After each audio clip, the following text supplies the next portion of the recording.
You're listening to the NASM-CPT Podcast with Rick Richey, the official podcast of the National Academy of Sports Medicine. Welcome to the NASM-CPT Podcast. My name is Rick Richey. I'd like to thank all 600 of you for showing up today. And it's a podcast. They don't know. So I want to say thank you very much for coming in today and being part of the live NASM-CPT Podcast at Optima. And this Optima Conference 2019 has so far been such a wonderful success, and it's been a great opportunity for myself to attend and be a part of and have the opportunity to present at, but also to do this trial, this live version of the CPT podcast that we do with NASM. So just a quick little background of how this started with NASM is that NASM had been talking about, and Greg Esposito has been talking about launching a podcast. And I threatened him with, I'm going to do a podcast. Would you like to do it with me? And if not, I'm going to do it on my own. And we then started having a really open conversation about what this podcast should be and what it should look like and revolve around. And quite literally, we wanted to create something that was going to allow the certified personal trainer to have a better grasp in short nuggets of what they should do and what they need to know, or what they skill sets and comprehensions they need to be walking into the industry with, or those that work in the industry. What are some things that we could provide that's either a refresher, some type of reminder, or additions that you can start using within your own practice as a personal trainer? So this is how the idea started to develop and what we're looking at now. So with the podcast, and as we continue to develop it, one of the most important things that our request is that that you like and share and subscribe, and that you also give us topic ideas. So we want to know what you want to know.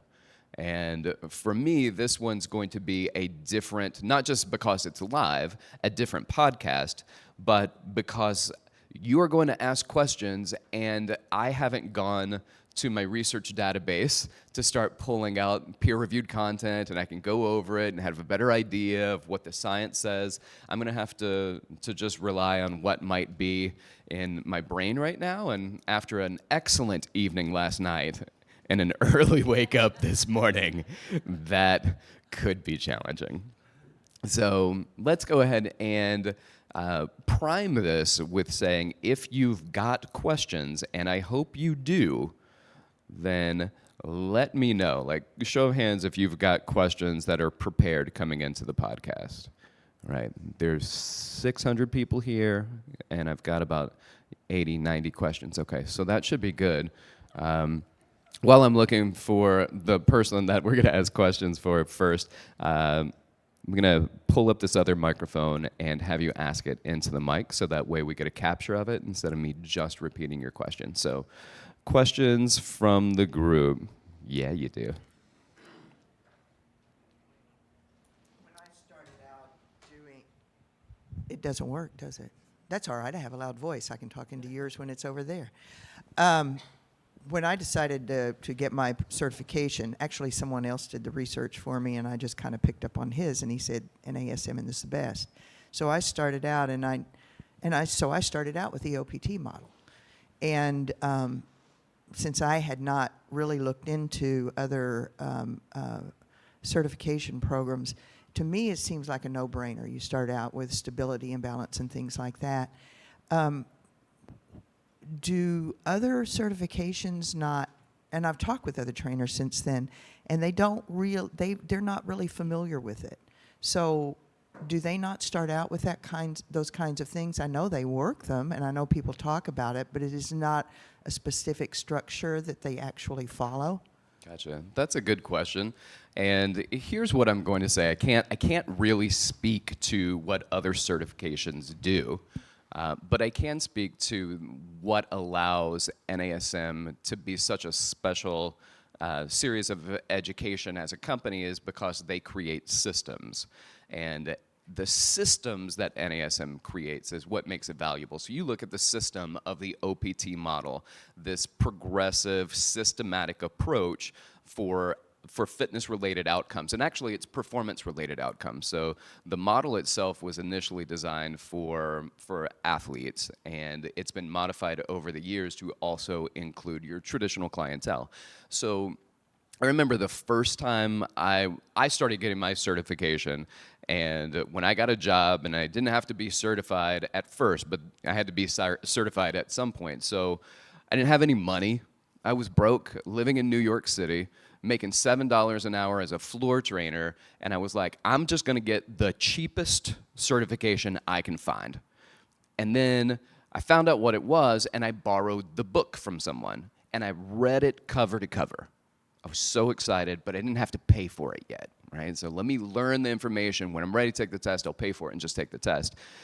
And a couple weeks before I was gonna take the test, the company I work for said, hey, we just created a partnership with NASM, and you get it for X amount of money. I went, oh, guess I'm reading another book. So I saved like $40 though. Like, it wasn't a big amount, but I was like, anything to save money. I was so broke. And so I read that book cover to cover. So here, what it did for me is it gave me perspective, because I'd already read one textbook and now I've read another textbook. And the difference was, one gave me a lot of wonderful information, and the other one gave me a lot of means and a technique on how to utilize information. And that was what was important about NASM, and why, even in light of not having any certification, but having read 2 textbooks cover to cover, I had the perspective that said, now I believe there's a better understanding on what I'm supposed to do with this information. And that's what created value for me, is this model. So does everybody do that? No, but they'll talk about stability, they'll talk about strength, they'll talk about power, but oftentimes it's not put together in a systematic approach and how to implement. So thank you for that. Appreciate the question. Do we have any other questions? I'm going to keep doing this.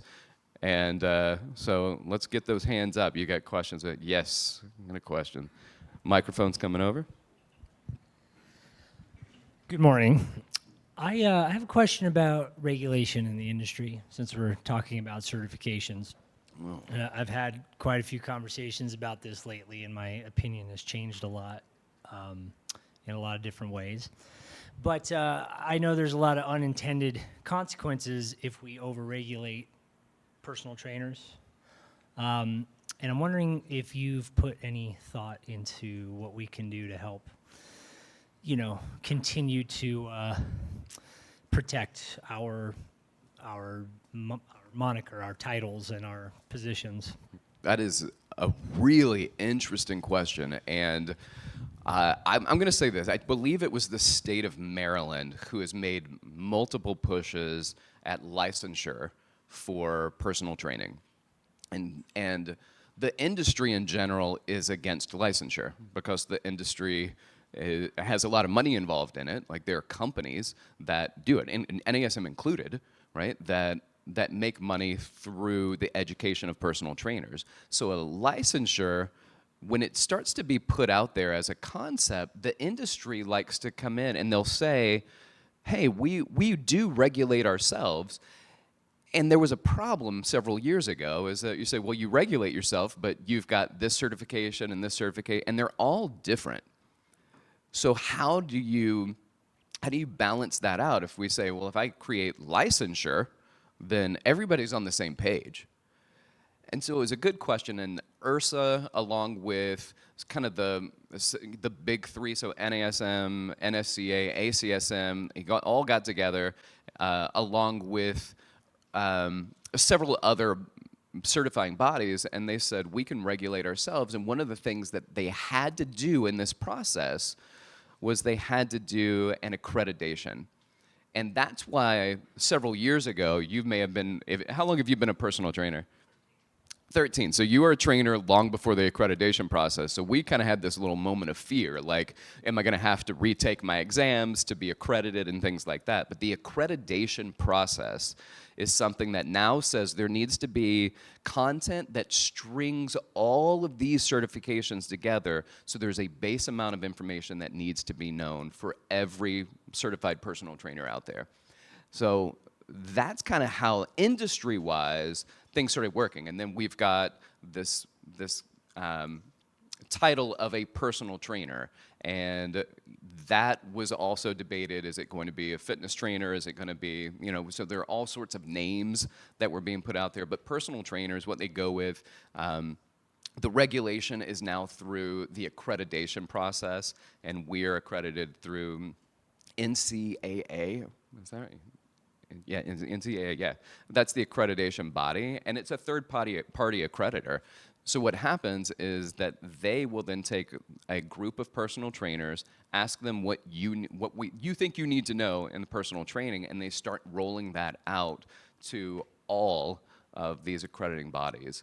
So it was an interesting process, but what it did, it has allowed us to move away from the potential of what could have been government regulation. And if you see, there can be some pros and cons to that, but how do we protect it? I don't know. How do you advance it is probably a very important question. And advancing the career, if you've kind of had this base level certification, then it's through things that aren't really accredited, and that could be things like the CS from NSCA. They've accredited that particular program. So NASM, I don't think right now is going to look at it. They look at advanced specializations. So those specializations would be like the certified nutrition coaching, and my favorite product would be the corrective exercise specialist that NASM has. So I'm deeply involved with that process. And the advancement of the career will come through specializations, I believe. Cool. All right. I have one for you. Yeah, what you got? Right? Yeah, bring it. Oh, I just want to know a little bit more about how you got so good at this. And I don't say that because it was my idea to do the show. But That's Greg Esposito, who is the producer of the show. Rick does most of the work. I just take the credit for it. So, but I just kind of want to know, because you have a very engaging personality with this, and people kind of gravitate towards you in this medium and others. Where did you learn the presentation style? Is this just your personality? Is this just you're always on like this, or how did you learn to do this? Oh man, I think there are several things that lead up to it. Anyway, thank you for saying that. I appreciate that. Some of it will start as an early age because I'm in church. My dad was the preacher, so he was always up in front of everybody. And then as a young kid, I got up and I would be preaching. I'd be up in front of a group, spreading the gospel.